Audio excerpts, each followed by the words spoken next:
नमस्कार। ज्योतिषीय श्रृंखला की इस कड़ी में आपका हार्दिक स्वागत है। यदि बुध की महादशा चल रही हो और बुध भिन्न भिन्न भावों में स्थित हो तो उसकी महादशा में ग्रहों की अंतर्दशा का क्या फल होगा, इस विषय के अध्ययन के क्रम में आइए हम जानते हैं कि यदि बुध कुंडली में त्रिकोणस्थ हो अर्थात त्रिकोण में स्थित हो या त्रिक भाव में स्थित हो, षष्ठ अष्टम या द्वादश भाव में स्थित हो तो उसकी महादशा में अंतर्दशा का क्या परिणाम होता है, इसकी जानकारी प्राप्त करते हैं। त्रिकोणस्थ बुध की महादशा में अर्थात बुध जब त्रिकोण में स्थित हो, पंचम या नवम में स्थित हो, तो वैसे बुध की महादशा में जब पापग्रह की अंतर्दशा आती है तब जातक के चित्त में अशांति होती है। वह धर्म कर्म से विमुख होता जाता है। उसकी स्त्री पुत्र और धन का नाश होता है। उसे कृषि एवं व्यापार में हानि होती है। उसके बंधुओं को पीड़ा होती है। उसकी पदच्युति होती है तथा बंधुजन उसके ऊपर अनावश्यक दोषारोपण करते हैं। वही त्रिकोणस्थ बुध की महादशा में जब शुभ ग्रह की अंतर्दशा आती है तब जातक को राजा से प्रेम होता है। उसे नाना प्रकार के सुख की प्राप्ति होती है।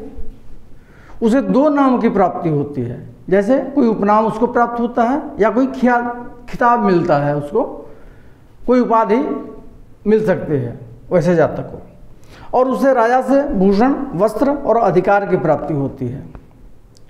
जातक के किसी पुस्तक इत्यादि का प्रकाशन होता है तथा उसके शरीर में आरोग्यता होती है। षष्ठ, अष्टम और द्वादश भाव में स्थित बुध की महादशा में जब पापग्रह की अंतर्दशा आती है तब जातक को चोर और दुश्मन से भय होता है। उसके बंधुजनों का मरण होता है। उसके नौकर, स्त्री और पुत्र का नाश होता है। बंधु वर्गों से उसका विग्रह होता है, वह मनुष्य होता है। और ज्वर तथा अतिसार रोग से उसे पीड़ा होती है।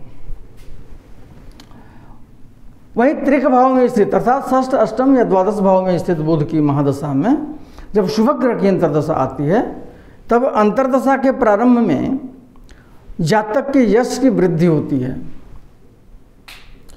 देवता आदि के पूजन में उसकी रुचि होती है और उसके शरीर में कांति अर्थात एक प्रकार का तेज तथा आरोग्यता होती है।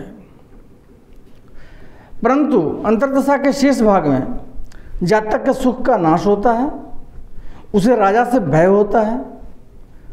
उसके वचन में रूखापन आता है तथा उसके गौ एवं महिष इत्यादि को पीड़ा होती है अर्थात उसके जो चतुष्पद जीव हैं उनको पीड़ा पहुंचती है।